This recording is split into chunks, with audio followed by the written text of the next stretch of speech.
For today's video, we continue the trend of playing good decks, but this time, instead of it being a Karakhan Jewel deck, we are playing Thuldir's Empire list from the Master Series. This is the list that went an impressive 5-0 before it was finally banned out, and it looked very, very good at playing aggressively and kind of this mid-range fight for the board strategy. So here's the list, and we're going to do what we always do. We're going to jump onto the ladder. We're going to play 2 games, win or lose.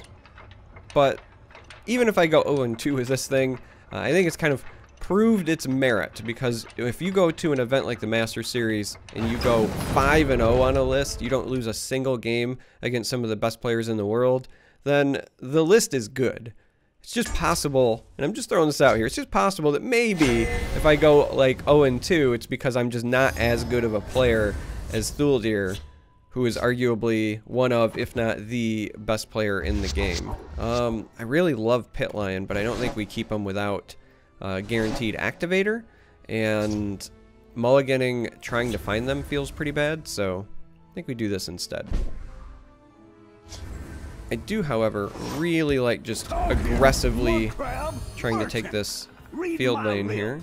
Oh, both of these are pretty solid for the deck. I want to be an assassin. But we'll give away Mad Dash because I feel like being able to take away guard could be important. What have we here?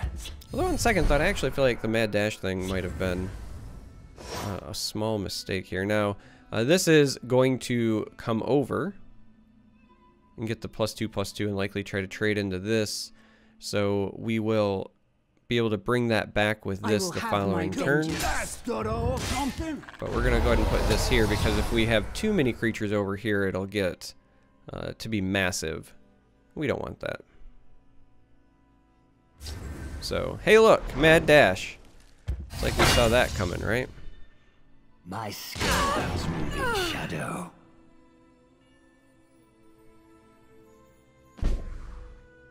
So they make that trade there. Go ahead and get in like this. A couple of different ways that we could go about things here, but I still feel like Necromancer is potentially the best. Now this is actually a tough call. So we could play Mournhold Trader, but that's not really saturating our Magicka, but Mournhold Trader would theoretically provide us the option to value trade. If we play Necromancer, we have to decide, do we want it in the shadow lane or the field lane? And if we go to the field lane, I think field lane is correct. So we're just going to go ahead and do this. So they could take a value trade here, but then we value trade this way. They could take out our 3/3, which is problematic. What we're really concerned about, right? So like ideal scenario for our opponent is if they have Rapid Shot and Skaven Pyromancer. That would allow them to take out the entire field lane while keeping a Skaven Pyromancer on the board there. That would be devastating, and this does appear to be some kind of slower archer list, so that's a bit of a concern. Instead, they're going to Gambit Shadow Shift, which is also still pretty good for them, and not so good for us. But I'm ready for we're gonna do our best to try to push. So again, this looks like some kind of control archer, likely with the lethal package, since they're running Gambit. No idea what their top end is quite yet. Could be Factotums, could be dragons. We've basically seen nothing in that regard. But at least we know what to expect as far as their kind of control package goes. Now, the good news is, unless they run Debilitate, they shouldn't have too many big board wipes until Unstoppable Rage. And so, Clivia could be a big deal. Now, this is interesting. Our Clan Fear is about to pay off. Watch this, gang. So we're just going to go ahead and take away the guard there. And push some damage. Oh no, what a devastating prophecy though. There's no way this is good for us. It's got to be a Fighters Guild recruit. Which is why they're going to put it here. They're going to have this trade here, and then the Fighters Guild take this out. They were thinking about putting it here because they wanted to deal with this, but they realized, alright, the Wily will just trade in, so. They're in my sights. Victory, I will spill your blood. Next turn we have a decision to make. We can develop either Clivia or East March. It'll likely depend on what we draw to potentially pair with East March. Clivia is one of those great cards that is pretty annoying for our opponent to deal with. Alright, so Dragon it is. But we're in a good spot to push some damage. Should be a great time for us to find something like Divine Fervor, if only because it would allow this to survive, but also Fervor into Clivia on following turns is kind of a big deal. Alright, well, we're gonna go ahead and do this, and let's see what this draws us. I don't think it's Clivia time quite yet. We'll go ahead and do this, and now they're not in rage territory yet, so I think we do this. We're going in the Shadow Lane because they may have something with charge. So if we put it in the field lane, that's a bit of an issue for us, right? Well, it's not likely. It is a possibility. It's more likely that they're going to play something with like lethal and then crossbow that, but I think it's still worth the risk to try to draw those much needed cards. Mournhold Trader, also very good, but going this route I think makes the most sense there. Both attack for 4, both are high risk, high reward, but I don't think that the 1 extra point of health with the drawback of Mournhold is as important as playing Gambler.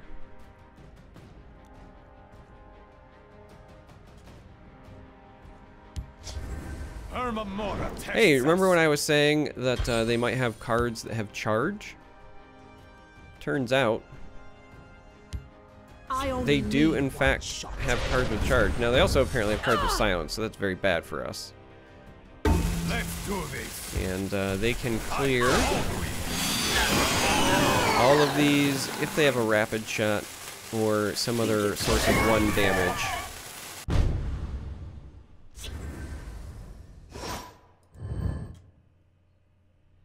There's nothing that's going to push 3 extra damage that comes off of a pawnbroker, so here I think we just take the attack.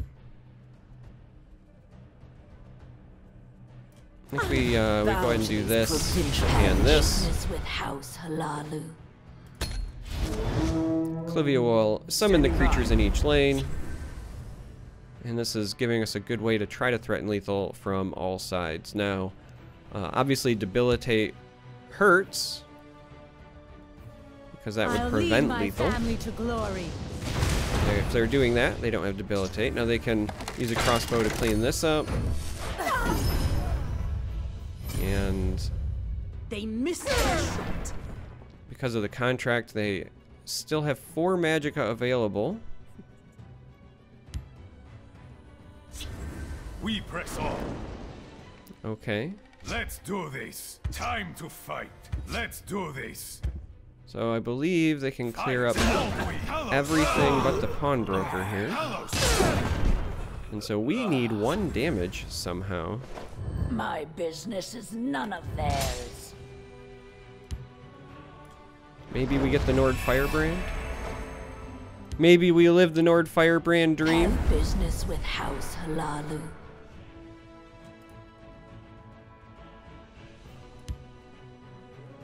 I would like the dragon fire. Alright, so All let's do true this. emperors must. We'll just do this. So, 1 health, huh? Now we do have some form of reach, right? Cliff Racer is a thing, so it's not like we're completely drawing dead here, but this is not an ideal spot to be in.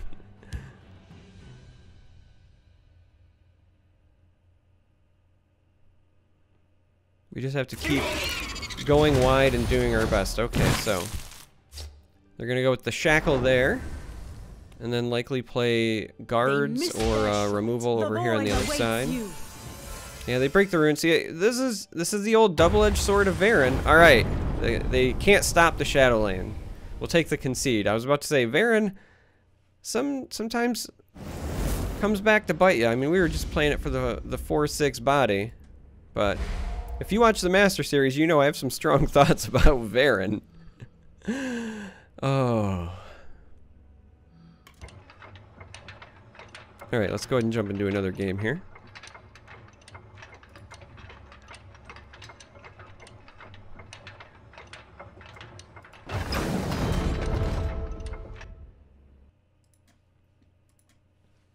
Jump into another game. Guy average on Telvanni. Now, Telvanni could be a problem. They've got access to a lot of health gain, a lot of board sweeps.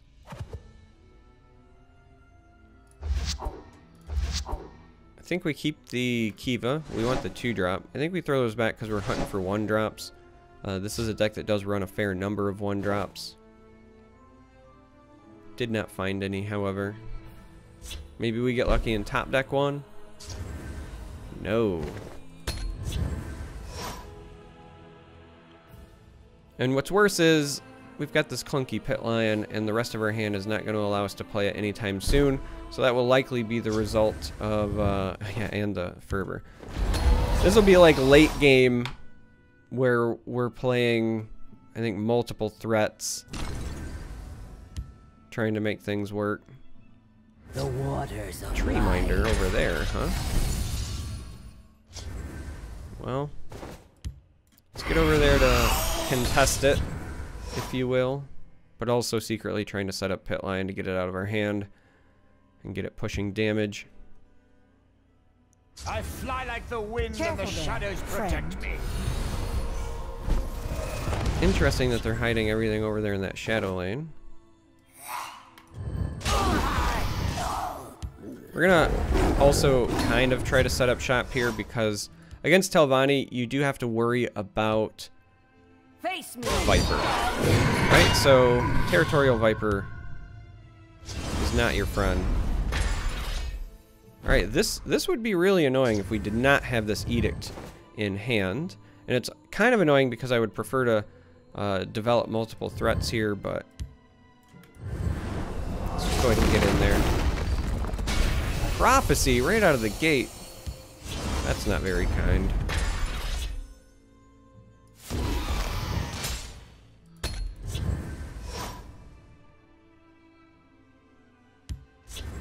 I'll scout ahead. And we seem struggling. So I'd love to get this down to trigger on other things, but we want to activate our Empire Oathman. It's not really in our best interest. I say as I drop something on my table here. All right.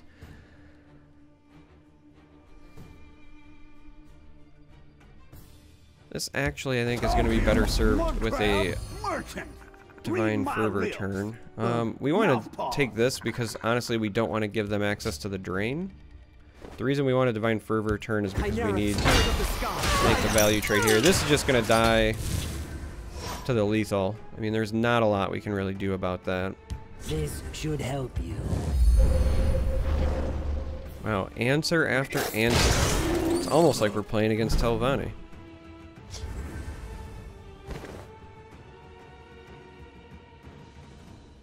Did I Poke. stutter or something?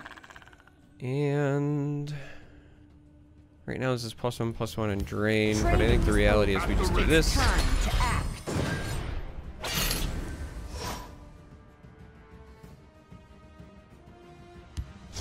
Because we would, I think, rather draw the card. Hey, look! Remember when I said you typically don't want to be in the field lane because of Viper? Yeah, there was a reason for that. So, I mean, the good news is, in theory, they're almost out of cards. The bad news is they're still got a lot of health on the board.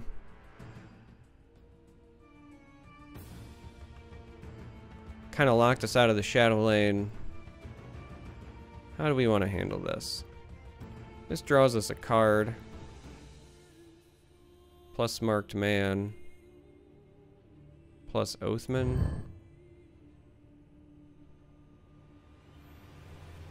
I mean, at some point, we do still need to get through this, so maybe this is our sacrificial lamb for doing Did so. I stutter or something? So let's do this to draw the card. This one tonight. Wait. Did you hear that? So let's do something like this. Did I stutter or something?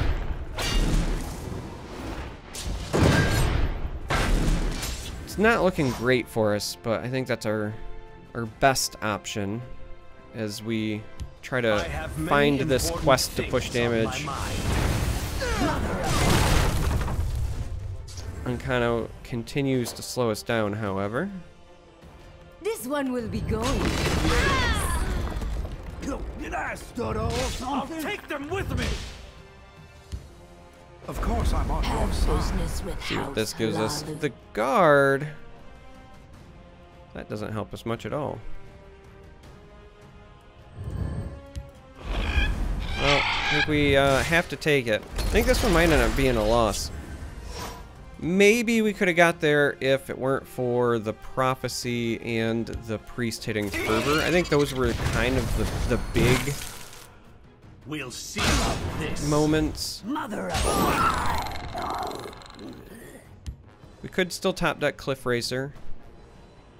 Try to get us there, but again, Protect the they have access to a lot of health.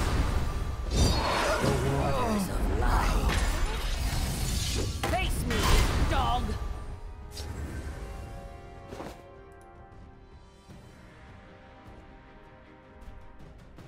Alright, so we're in an interesting position because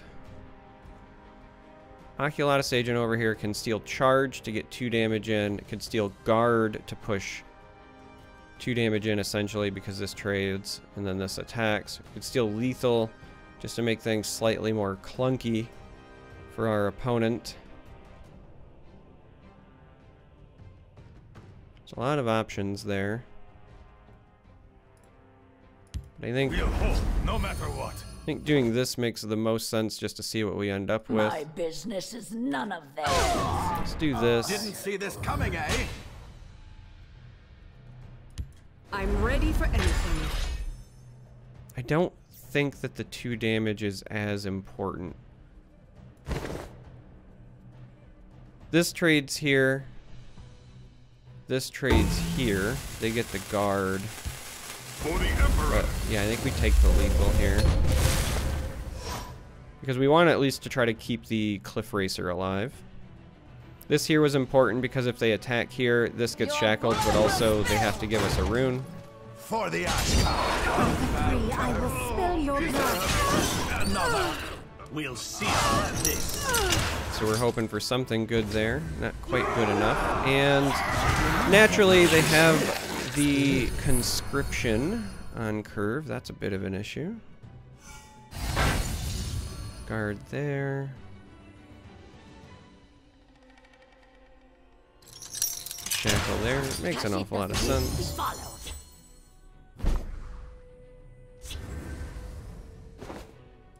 Hold the line. See what this gets us. I guess see what this gets us. Corner club's not No half quarter. bad.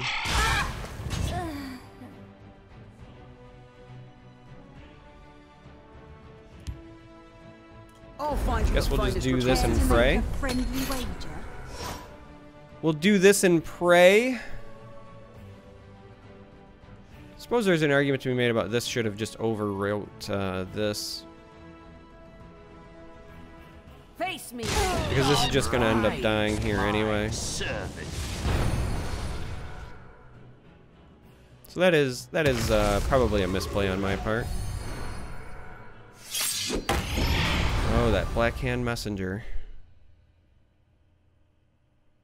is definitely a problem.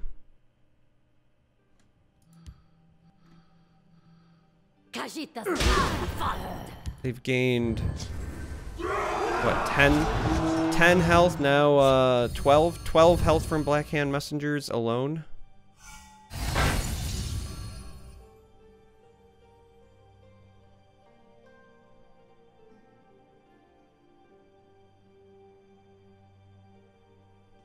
That was such a great uprising. It's gonna win them the game.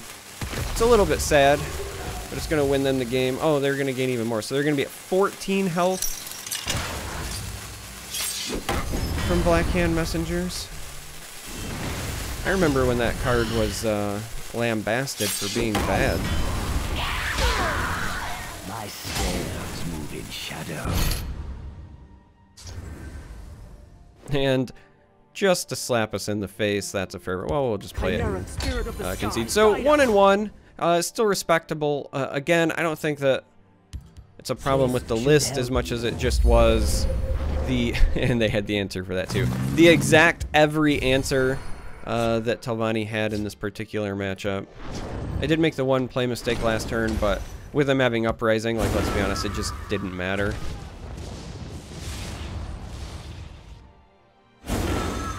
Alright, we're giving them the opportunity to just finish this off here. But they didn't.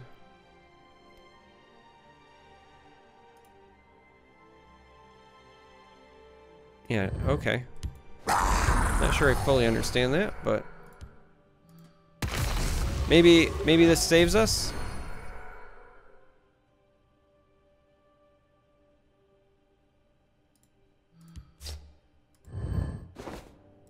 You can trust Fine. me. Hey, at least you guys got to see an angry Grawl trigger. In case you've never seen that. Here you go. Drown in the river of battle. Red Brahmin. What? Why? I don't. Okay. They must just be wanting to have fun, because they have lethal here. They have lethal and then some.